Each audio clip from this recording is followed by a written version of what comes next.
Welcome back, everybody. Hello, YouTube family and sis. Good morning. Good morning. Good morning. We're on lesson 254.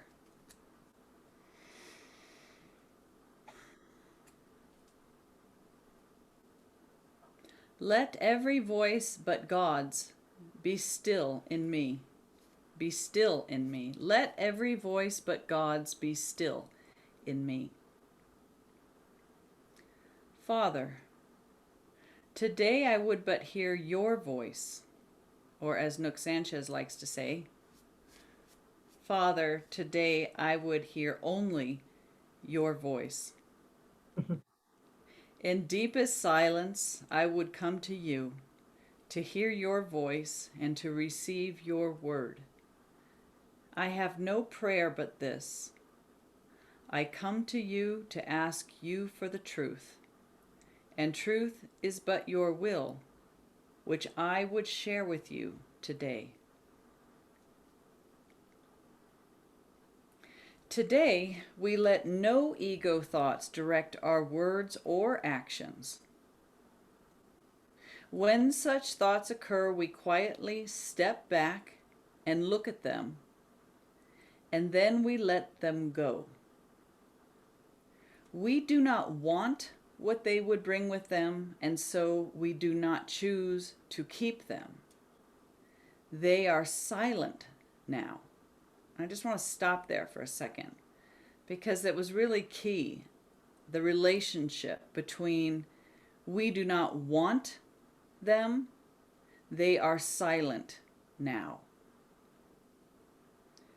It's only as we still find some payoff in the conflict that they bring that they will continue to come. When they no longer find a willing participant, an active witness in our thought, they'll cease.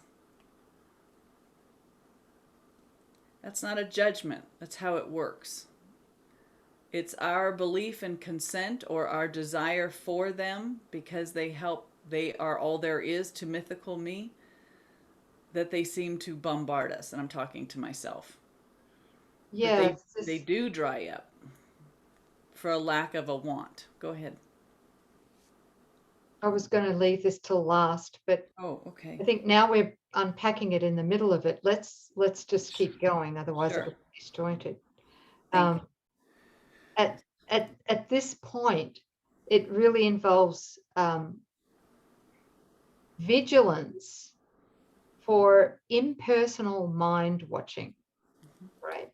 Yes. And that means vigilance to not take things personally, because it's only the false self, the mythical me, that takes things personally.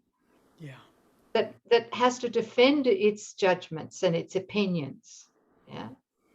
So we need to be present and mindful to do some of this impersonal mind watching with no judgment and no guilt. Right. Because if judgment and guilt come into our mind, then that's the ego again, taking something personally. So it's kind of like this thought that I'm having, or this feeling about this situation, or the feeling I have about this person, etc., is not mine. Yeah. It's not mine. It is the ego's. It's not mine. It's that positive separation. We have to bring that positive separation in when we seem to go down the rabbit hole and it gets sucked into the belief that we're being unfairly treated, because it's not true. Yeah. It's not true. And we have to make that separation. Yeah. And my current practice is becoming to just, and it's interesting because he says here, it's not just where does it say? I come to you. Where does he say? Okay, we quietly step back and look at them, and then we let them go. Yeah. So there's a step about stepping back and looking. And that's where it's like something is arising. That's as far as it goes. That's happening. right? This seems to be happening without any judgment, without any guilt, without any opinion, without a dog in the fight, just like this seems to be happening in my awareness, and to leave it. I don't want what that's offering me. That would give me a personhood. Only Coreen would look at that based on her appearance and past, think she knows what that is, and jump in with a value and an opinion and having a say so. And that's the status of the world right now. What if we could just say, this seems to be arising, and I don't want that. I want the peace of God where my inheritance is. That's it. And that's the only answer. Because while we're fueling it, good or bad, we're giving rise to nothing. So he says, when we choose that we don't want what they would bring with them, the ego's voice or the suggestions, and we choose not to keep them, they become silent. Because it was your engagement that seemed to make it real in the first place. So they're silent now. And in the stillness, that's beautiful. And in the stillness, hallowed by his love, God speaks to us and tells us of our will, as we have chosen to remember him. There we go.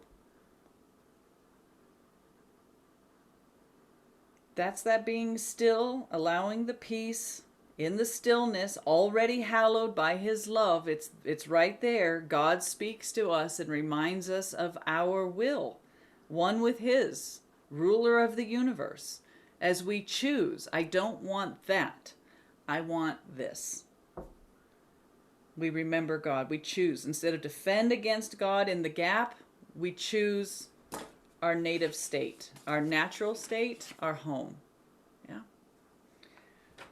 Wow. How important is this practice? It's everything now. It is, and it has to be consistent. I mean, we have to want it to be consistent. Yeah. And again, that's that.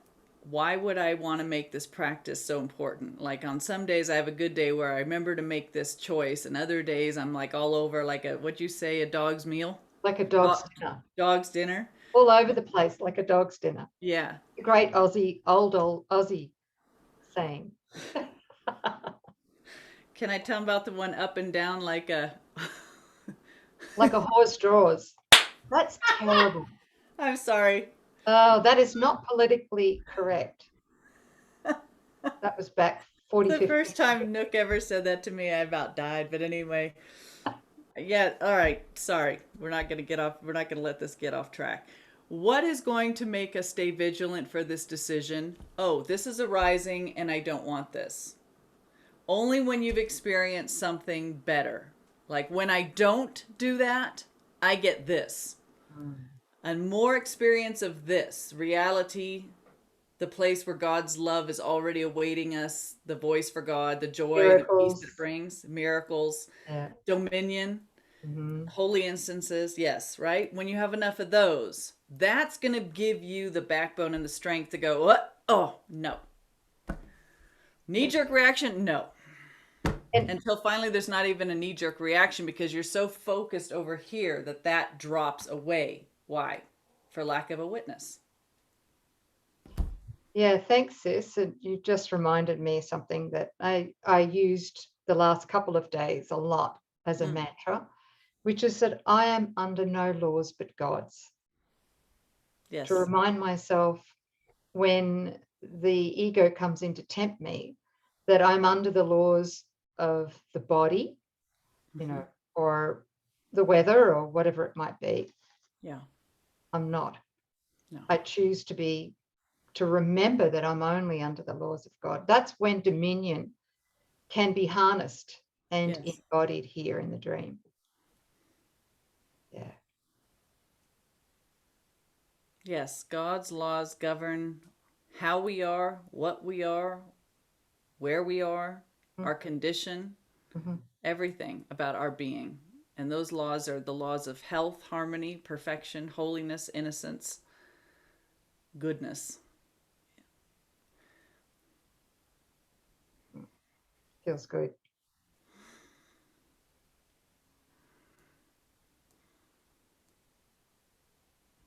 We have a good God. Yes, thank you. Boy. He has a good son as well. Let's not forget that. Thank you. A lot of gratitude in recognizing that what we're awakening to is wholly loving. Can you imagine if it was anything else? Oh. An insane God, a God with a split mind. You know, wholly loving, wanting our happiness. There's some good news. Anything else, sis? Did we ring it out? I think so for now. Okay. Yeah, all of these beautiful lessons that we're reading currently dovetail together so beautifully. Yeah. Yes. So let every voice but God's be still in me. Yeah. It's really lovely because in Christian Science we always started out with this absolute and we work out, and I can see that he's doing that. You know, I'd flip back to lesson 252. The Son of God is my identity. And the result of that, it's like if I am the Son of God, made in his image and likeness, then I have complete dominion because my will and God's will are the same, you know, that unified, just one will. I am that. So what God is doing, I'm doing at home in truth, right? And then he says, now when the next voice that comes up that says, yeah, but, he says, you know, let that be still. You're still as God created you. The Son of God is your identity. You have total dominion. And when opposition comes, you're at choice. Don't feed it. Right? That's, yeah. Gosh, beautiful. Thank you, Jesus. Can't wait to see what the next one says. You know, my mind holds only what I think with God. Mm-hmm. Same thing. Right. That's it. And if it's not God's thought, it's not even a thought. Let's not even call it a thought. It's an error. It's a distortion, an illusion. Okay. Very powerful, us joining like this. Yeah. And our beautiful Course in Miracles family as well. We're all joining in this. Mm-hmm. I mean, what's actually happening from this joining is that the darkness in everyone's mind is being cast out by our joining in the light.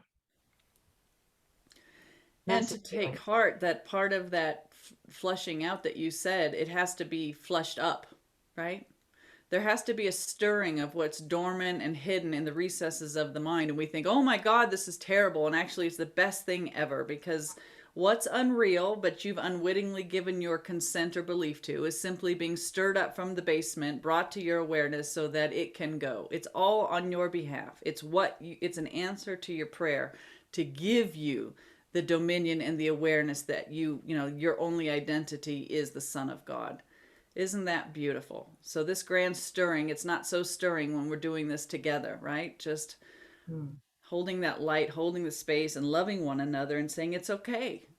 When we're by ourselves, it can be pretty compromising, but man, just keep joining.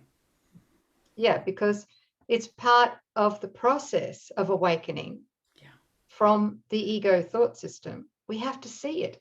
Yes. We have to see what we've hidden in the ego's bunker, right? We have to see it. But we're not seeing it with the ego.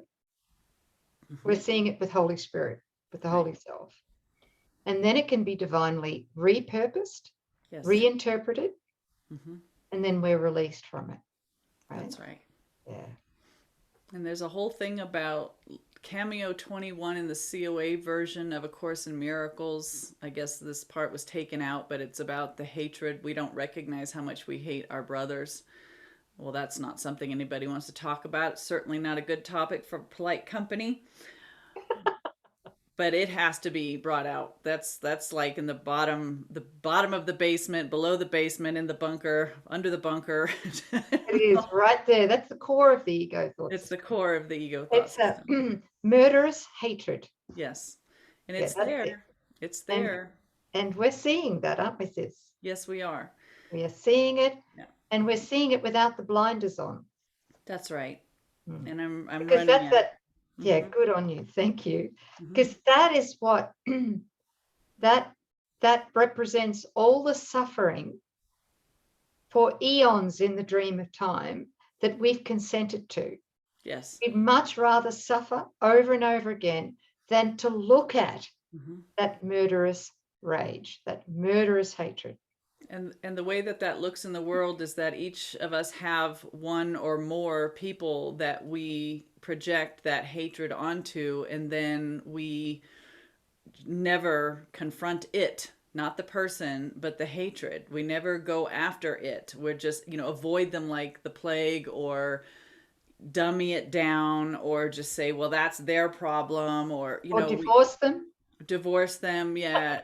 It just, and we're not saying divorce is wrong if it's guided. I'm just saying, but this is like, we can't compartmentalize the sonship and split it out and park our hatred in a brother and expect to awaken from the dream.